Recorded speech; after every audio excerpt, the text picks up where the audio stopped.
Hey guys, kinggath here with some mod news. So today we got to talk about the return of the City Plan contest, as Season 4 is going to be launching at the end of October. And we've got to talk about the post-launch content for Chapter 3, as we've got a little bit more details now on how the patch cycle is going to work.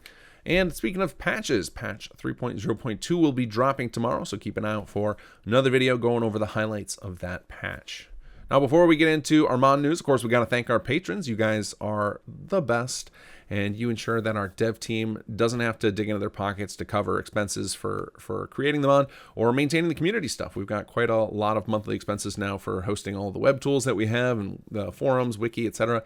And you guys ensure that that is covered. So huge shout out and thanks to Robert Crozier, Legoman9570, Ghost Host 1, I think that is, Candace Searles, Mo Crusader, Ark, Toby Sands, Twigs 1, and Robert Dick. Thank you guys all, and if you didn't hear your name shouted out today, don't worry, I will get to you soon. In fact, some of you tomorrow in the patch video. So let's get into the news for today. So first up, the City Plan contest Season 4 will be starting on October 28th, and Season 4 is going to be all about outposts. So we're going to be focused on making places that will house soldiers. So these can be themed after military bases or war camps, maybe MASH units, whatever you guys want to do that's related to war.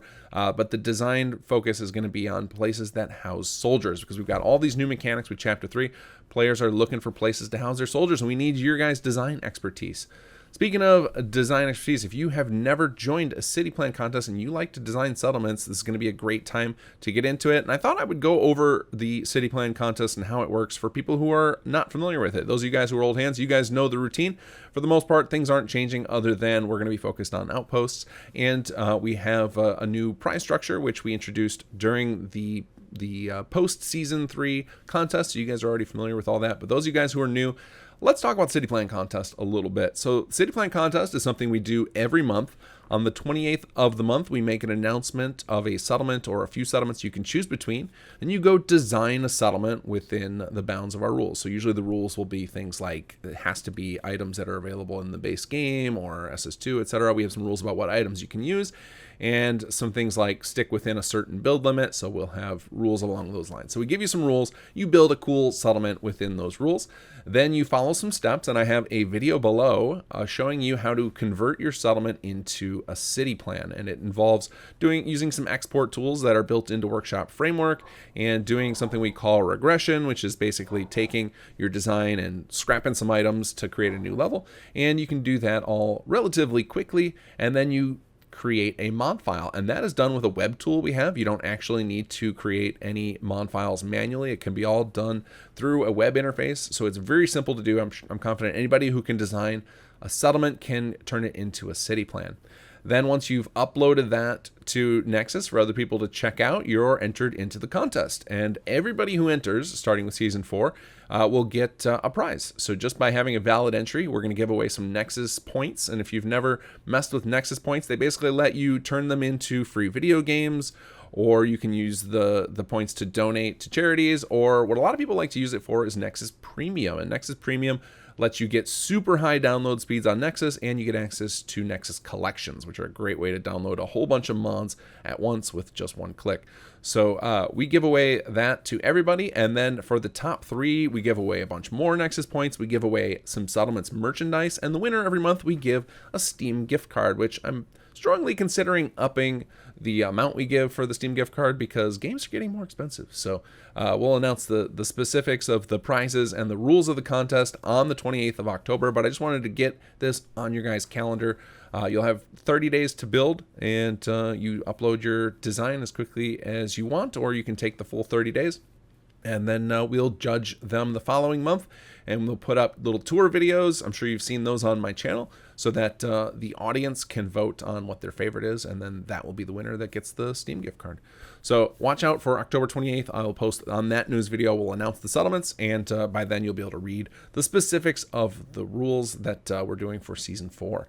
And of course, after you enter a contest, you are then eligible to join in on the Masters contest. So every season we host what's called a Masters contest, where we invite people who have participated in previous contests to do a kind of super contest. It's like a 6-week long thing with a little bit bigger, grander vision. If you check out my channel and search for Master Contest, you'll see some of these videos we create for the top 3.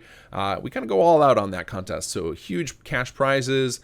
We do these narrated tour videos for the top 3. It's a lot of fun, and it really shows off people's skills. So very excited to get Season 4 kicked off next month. All right, let's talk about the patch cycle. So if you watched my last patch video in completion, you heard me talking about this a little bit, but I wanted to kind of solidify things and go over it once again. So our patch cycle post chapter 3, we have a lot of content still. So we have a lot of things that got chopped at the last minute due to just not being quite there, and we were trying to wrap up things before Starfield came out. So we got a lot of stuff that's kind of partially completed. We want to get it out to you guys. So that's going to be additional story content, more dialogue for some of our NPCs, and a lot more features. So in order to do this in a way that not only doesn't burn us out, but also gives us enough room so that if we decide we want to mod Starfield, we'll have time for that as well. We've got our patch content broken out over chunks that we're going to release across the next 2 years. So I am going to continue to do patches like the 3.01, 3.02 patch every 2 to 3 weeks. So those are what I consider minor patches. Those are going to be primarily bug fixes, little quality of life things, stuff that I can largely do by myself or with the help of just a couple of other folks on the team.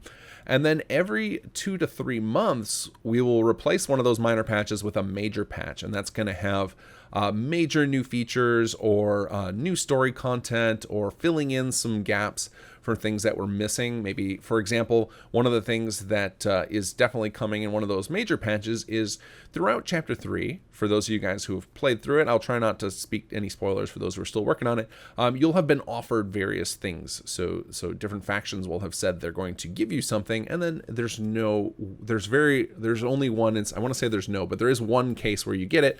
I'm trying to talk without spoiling. It's very difficult. So basically, you get promised these things, and very few of them pay off. And so we want to do a patch focused around paying off all those promises, and things like that. We also have an additional quest coming down the line for the Nightingales. We've got some characters that we are going to convert into companions. So there's a lot of stuff that we have planned that we want to get to you guys, but it requires a fair amount of work by several people. And so we're going to be doing those across the next 2 years in these major patches. So expect one every couple of months. The first one I think will probably be in November. And so between now and then, expect lots of bug fixes and quality of life. And then we'll start getting into those major patches. So if you are sticking around Fallout 4 for the long haul like we are, then you can anticipate lots of content from the SS2 team during that time. All right, guys, that about covers it for the mod news. Again, stay tuned tomorrow for patch 3.0.2. All right, guys, take care and enjoy the mods.